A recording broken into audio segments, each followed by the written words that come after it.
É com satisfação que daremos continuidade à nossa disciplina de bioética, falando hoje um pouco sobre a questão da fraude na ciência e do plágio.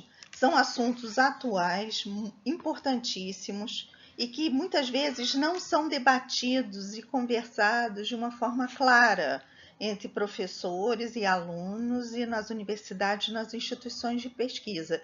E como nós vamos ver, essa é uma questão fundamental, porque é uma forma de uma má condução ética, ou até mesmo de vários itens em omissão e manipulação de dados, que levam ao descrédito do próprio pesquisador, das instituições e da própria ciência. Afinal, quando falamos de fraude na ciência, ao que nós estamos nos referindo? Existem várias formas de fraude na ciência, formas muito comuns e mais frequentes ainda do que o próprio plágio, apesar de que ainda não se tem dados concretos sobre a frequência de plágio nos seus vários estágios, desde trabalhos acadêmicos, trabalhos do ensino fundamental e médio até os universitários e até envolvendo as dissertações e teses, até os trabalhos de publicação de pesquisadores já profissionais renomados.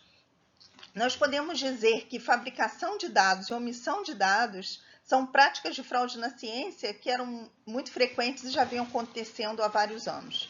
O que é fabricar dados? Fabricar dados é você criar dados para justificar um resultado que você quer justificar. É você implantar dados que não foram realizados naquele procedimento que você fez, misturando às vezes com de outro trabalho, ou trabalho de outro autor e procurando levar alteração para chegar ao resultado que você quer. Por uma empolgação excessiva com o seu trabalho, por querer publicar a qualquer custo, por querer justificar, por já estar cansado de realizar, por várias causas, a questão da fabricação de dados era uma prática que por vezes é aquela conhecida como mascarar os dados, e para obter o resultado de acordo com o que quer ser apresentado. Omitir dados. Omitir dados também é uma questão em que você não coloca dados que são negativos, apresentando o trabalho de uma forma só com dados positivos para beneficiar o seu resultado. Outra questão é omitir informações dos pacientes sobre riscos, sobre projeto de pesquisa ter sido vetado no seu país de origem, como nós já vimos isso em aulas anteriores. Isso também é uma questão de fraude na ciência, assim como também você omitir informação dos pacientes sobre o risco do projeto, mesmo que seja um projeto que não foi vetado no país de origem, seja até uma tese ou um trabalho clínico que você vai realizar, omitir informações relativas a riscos do paciente para obter a sua aceitação. Na verdade, o termo de consentimento deixa de ser termo de consentimento e passa a ser até um termo de isenção de responsabilidade do próprio pesquisador, mais do que proteger o sujeito de pesquisa. Segundo o artigo que vou citar, Fraude em Ciência, do professor William Rosne, ele cita exatamente esse exemplo e essa informação. Portanto, nós vamos falar um pouco de cada uma dessas situações. E nós já vimos que fabricar dados e omitir dados vão implicar em trabalhos que não são verdadeiros, trabalhos que depois os colegas vão ter dificuldade de replicar esses resultados. Muitas vezes a fraude na ciência é descoberta através da dificuldade de replicação dos colegas, dos demais pares em obter resultados. E por isso também que se criou tanto esse mecanismo da importância da replicação dos resultados obtidos num trabalho. Isso é que daria uma veracidade à ciência. E nós já vimos a implicação disso, por exemplo, na experimentação animal, em que uma questão de uma fabricação de dados, ou omissão de dados, em que não se consiga atingir o resultado, vai implicar em que várias pesquisadores no mundo vão estar replicando, tentando reproduzir aquele resultado. Milhares de animais, lá na casa de milhões, serão mortos devido a uma tentativa de replicação, de tornar viável, verídica uma referência de dado obtido num trabalho e, às vezes, de uma forma infrutífera, porque, na verdade, houve uma manipulação ou omissão de dados. E quanto à aplicação de dano paciente humano em trabalhos cujos dados foram fabricados ou omitidos, nós vamos ver adiante.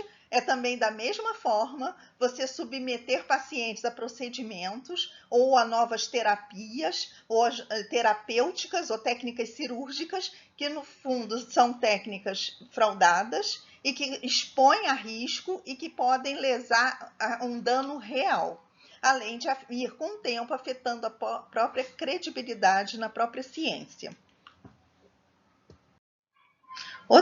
Outra questão citada como fraude na ciência é a questão do autor fantasma, aquele que empresta o seu nome, né, geralmente um nome com prestígio, para validar um trabalho do qual não participou, geralmente foi até feito por uma equipe externa, estatísticos ou alguém que é responsável pelo financiador de um trabalho. Isso às vezes acontecia na questão relativa a um produto que vai ser lançado ou algo assim, validando, dando um suporte para aqueles dados obtidos, mas na verdade ele não participou e nem sabe de como foi realizada toda a parte estatística, como foi realizado o trabalho. E outra questão também que é muito discutida é a questão da coautoria, em que seria um coautor realmente aquele que participou do trabalho. Há práticas de se colocar ou até forçar colocar nomes de pessoas hierarquicamente superiores dentro de uma autoria de trabalho, só que essas práticas hoje em dia também não são consideradas como práticas éticas. Realmente há uma necessidade de participação ou de pelo menos conhecimento do trabalho que está sendo desenvolvido, de uma participação ativa. E devemos lembrar também que a coautoria implica em responsabilidades. Se o nome é citado em um trabalho do qual a pessoa não está muito inteirada de como foi feito, tanto relativo na sua questão metodológica quanto nas suas questões éticas, se houver algum problema, se esse trabalho depois for detectado como uma fraude, a responsabilidade se aplica a todos que estão com o nome envolvido nesta produção, neste artigo, nesse trabalho que foi liberado. Então, quais seriam as consequências da fraude na ciência, na fraude numa pesquisa? Essas consequências atingem todos que estão envolvidos diretamente e indiretamente na realização do trabalho, assim como a todos aqueles que vão se beneficiar ou não dos trabalhos que foram publicados e em que foram detectadas as fraudes. Por exemplo, atinge o pesquisador, que vai ter, além de um descrédito junto aos seus colegas, ao meio de pesquisa, ele pode também sofrer sanções, além da sanção moral, sanção legal também, e perder até, inclusive, os direitos e a receber e a poder concorrer a financiamentos, e às vezes até, dependendo do tipo de fraude, até mesmo o seu cargo, né? Pessoas que são pesquisadoras, professores em instituições. Para as instituições de pesquisa também, se torna ruim, de uma forma, inclusive, afetando, né, a instituição, ter trabalhos que depois são retratados dos seus corpos de pesquisadores e de professores da instituição, assim como de alunos. Em termos de políticas públicas, nós vemos que sempre que são adotadas políticas públicas relativas a tratamento, a medicamentos, a procedimentos ligados à saúde pública, eles se baseiam em trabalhos científicos, em resultados de trabalhos, né? Nos dados obtidos. Se esses dados são fraudulentos, não correspondem à realidade, vai ter todo um impacto negativo em cima da adoção de medidas que podem, inclusive, ser danosas à população, à saúde da população. E para a ciência, ela também passa a ser afetada na medida em que ocorrem esses levantamentos de fraude, leva-se a um próprio descrédito da ciência. Nós vimos, inclusive, nós estamos no momento atual em que nós estamos vendo como é debatida a ciência, a importância da ciência na mídia, junto ao público leigo. Se notícias começam a vir à tona e mostrando um mau comportamento de pesquisadores, dados fraudulentos, trabalhos levando ao descrédito, nós vemos que há um grande impacto a nível social, afetando todos os demais que, inclusive, produzem, em sua maioria, uma ciência de boa qualidade, uma ciência séria.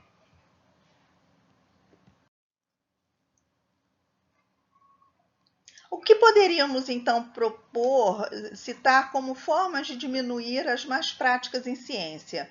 Em 3 materiais que eu vou usar como referência, eu estou usando aqui na aula, e um artigo que já enviei para vocês, um livro que vocês vão ver o nome no final da aula, que é o livro Plágio, da professora Débora Diniz e Ana Terra, em que aborda essas questões de más práticas em ciência, além da questão do plágio, e assim como o artigo Fraude em Ciência, onde estamos, um artigo de 2007, que eu já enviei para vocês, mas que apesar de ter sido escrito em 2007, ele traz uma interessante revisão sobre fraudes que ocorreram no século XX, já em ciência, envolvendo inclusive pesquisadores renomados e suas consequências, e vemos como é extremamente atual, mesmo comparando com o livro já de 2014 e com a situação que nós vivenciamos em 2020.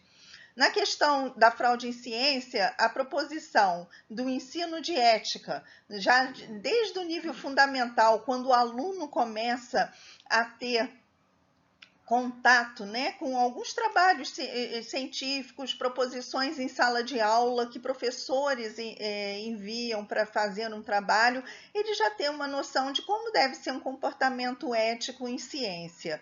É uma discussão clara sobre o problema nas universidades, onde se desenrolam programas de mestrado, doutorado e já desde a graduação, muitos alunos envolvidos em programas de iniciação científica, eles entram nesses programas, vão trabalhar dentro de protocolos de pesquisa, eles já têm que ter uma noção dessas questões éticas envolvidas em pesquisa.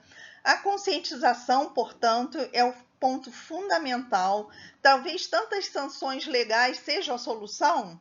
Talvez não, talvez a sanção legal existe, dependendo da gravidade, ela deve ser adotada dependendo da gravidade, mas o mais importante não é transformar só numa questão legal, é uma questão preventiva, uma questão educativa, uma questão de sabermos a forma correta de fazer, estarmos atentos até para detalhes em que às vezes o pesquisador atuou não de uma forma intencional, mas às vezes por até um desconhecimento. Muitas vezes acha-se que por se tornar um pesquisador ou estar envolvido dentro de um programa de pós-graduação, que todos os alunos e professores conhecem todas as questões relativas às boas práticas. Isso nem sempre é verdade, principalmente os alunos, eles estão se habituando com isso, tanto da graduação quanto da pós-graduação. Então, é importante um trabalho de conscientização, de discussão, porque às vezes até práticas não intencionais podem ser detectadas depois como um erro e poderiam ter sido evitadas. E quanto ao plágio, o ensino de ética, portanto, é fundamental, como assim na fraude em ciência, discutir claramente o problema. Na questão do plágio, muitas vezes essa questão de você realizar, cometer um erro, mesmo de uma forma não intencional, pode ser até mais ocorrente do que numa questão mais grave de fraude mesmo em ciência. O plágio ele tem seus vários níveis, o aluno começa a se habituar com a questão de fazer trabalhos e fazer um copiar, colar da internet, isso é uma má prática, ele justamente ele deve ser incentivado a desenvolver seu potencial, sua capacidade, que ele tem capacidade de desenvolver novas ideias, de ler e interpretar, não se acostumar a desenvolver somente réplicas de informações que ele absorve. Justamente o professor deve trabalhar com essa questão de estimular que o aluno desenvolva suas potencialidades. Agora, é apenas a responsabilidade do professor sobre uma prática, um plágio de um aluno? Outro ponto que é discutido, até levantado no livro de plágio da professora Débora Diniz e da professora Ana Terra, não devemos considerar que é apenas do professor a responsabilidade. O maior responsável é realmente aquele que faz o ato. Agora, a instituição, a parte toda educacional, ela deve ser muito desenvolvida, gerando uma conscientização de todos que estão envolvidos nesse processo de escrita e de publicação. Muitas vezes usam-se os softwares caça-plágio, cada vez mais está sendo adotado como um trabalho de triagem, tentando identificar trechos de trabalhos, de teses, de dissertações, de trabalhos de graduação, e se há plágio, um copiar e colar, ou reproduzir a questão de autoria indevidamente, tomando para si como autoria de um trabalho que, na verdade, foi feito por outrem e não foi citada devidamente a autoria oficial, a autoria de quem foi o criador ou o publicador oficial daquele trabalho. A questão de plágio é uma questão que tem que ser muito discutida. Muitas vezes se torna até difícil para o aluno entender o que eu estou cometendo como plágio. Eu esqueci de pôr aspas, esqueci de pôr o nome adequado, foi uma questão de formatação, uma questão de que eu não citei naquele momento, ou é algo intencional, com plágio de várias partes da obra do outro autor e colocando como sua própria obra.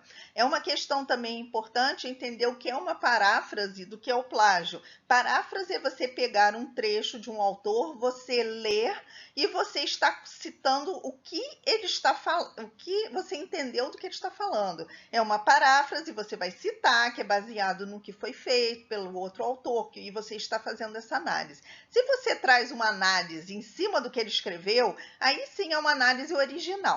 Se você está somente tentando fazer tornando um trecho numa ideia mais sucinta, você está fazendo uma paráfrase, mas você está citando a autoria. Se você reinterpreta o que um outro autor escreveu, aí já é uma ideia original sua. E se você também está reproduzindo na íntegra, você saber a técnica adequada, a técnica de você colocar entre aspas, de você citar o autor, citar o ano, a publicação. Então, nós vemos que há uma questão técnica que também deve ser passada para o aluno para não incorrer num erro de plágio.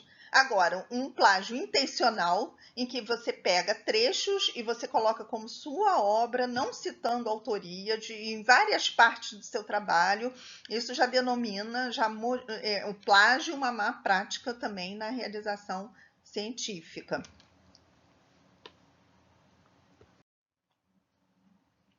A FAPESP, através do seu Manual de Boas Práticas Científicas, ela dá algumas sugestões no intuito de melhorar essas práticas. Uma é que resultados satisfatórios e não satisfatórios de trabalhos científicos sejam apresentados e publicados. Não apenas os resultados satisfatórios, positivos, essa busca por gerar apenas trabalhos que gerem resultados satisfatórios, buscando por vezes uma promoção, ou a própria satisfação pessoal do pesquisador, ela pode não gerar um impacto tão benéfico para o próprio desenvolvimento da ciência. Nós já vimos que a obrigatoriedade de se publicar resultados não satisfatórios em termos de trabalhos realizados com seres humanos foi crescendo.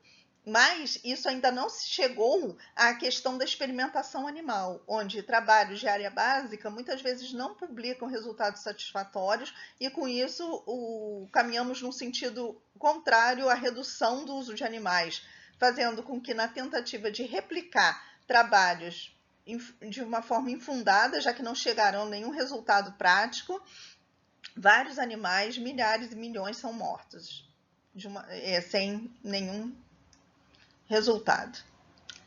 Quanto à abertura e compartilhamento de dados entre os pesquisadores, isso é uma proposta, como nós já vimos até na questão também da redução de uso de animais, né, no que concerne a experimentação animal. Agora, para isso, é necessário ter uma questão, que é a questão da confiança também. Quando nós vamos compartilhar dados, abrir dados, isso vem à tona essas questões éticas, de comportamento ético entre os pesquisadores, porque tem que haver confiança. E isso é a base de tudo, esse respeito, essa confiança, para levar a um desenvolvimento ético da ciência. O treinamento em boas práticas é um foco, treinar os pesquisadores, oficinas de redação, treinamento nessas questões todas enumeradas, em que poderia redundar numa melhora de publicações e de práticas científicas. Adotar processos de revisão ética, revisão por pares, como é adotado nas revistas de maior impacto, nas revistas que têm uma qualidade de publicação, tentando justamente detectar casos de plágio, casos de fraude na ciência, mas nós vemos que esses métodos não são 100%. Não é através de softs que nós vamos conseguir detectar todos os casos de plágio, e também essa questão de fraude, de manipulação, de omissão de dados, ela muitas vezes é detectada após a publicação, quando os outros colegas tentam replicar e não conseguem, isso vai chamando atenção, ou por vezes quando eles mandam algum trabalho para publicação e detectam depois que foi publicado com outros autores, com o nome de outros autores. Isso, inclusive, é citado no livro, né, sobre plágio, que eu já citei como referência para a aula, em que uma pesquisadora observa que um trabalho seu que foi para revisão, uma revista, foi negado e que depois ele aparece, quando ela é até convidada a fazer revisão em uma outra revista, encontra os dados na íntegra do seu trabalho. Mostra que o que aconteceu foi que um dos revisores, que trabalham em cooperação com editores da revista, numa atitude de má prática, antiética, ele nega a publicação do trabalho, mas ele usa depois para, junto de um assistente, publicar em outra revista. Então, a própria questão da confiança é fundamental, porque, inclusive, é uma atitude extremamente errada, antiética, de extrema má prática, alguém que está dispondo de informação privilegiada como um revisor de uma revista de publicação científica, ele está recebendo artigos que ainda não foram publicados, e se ele toma uma atitude dessa, ele está rompendo com todos os códigos de ética e moralidade, principalmente porque ele é um pesquisador também. São pares que estão revendo trabalhos de outros colegas. Então, nós vemos que essa questão é muito complexa. A questão de tudo se baseia em comportamento ético e confiança. Aqui estão algumas referências bibliográficas, as fundamentais, que esse artigo, Fraude em Ciência, eu enviei para vocês, e o livro da professora Débora Diniz na Terra, muito interessante, que discorre muito sobre vários detalhes e sobre essa construção de um artigo científico e dessas questões que às vezes estão escondidas relativas ao plágio. É muito interessante e recomendo a leitura. Um abraço a todos e já adianto então essa questão da fraude em ciência, que vai servir inclusive para incrementar a nossa discussão que nós vamos fazer no dia 17, síncrona, em que além de trabalhar sobre os artigos, vocês podem acrescentar conhecimentos que nós estamos mostrando nesta aula e que eu vou liberar uma próxima aula também falando de inteligência artificial, ética, e que vai servir como a nossa última aula assíncrona, e que vocês reunindo todo esse material e se baseando em artigos que eu já forneci, vão fazer um trabalho de discussão, vamos fechar a disciplina com essa discussão síncrona e que podemos debater e trazer à tona dúvidas e questões levantadas aqui nas aulas. Um abraço a todos.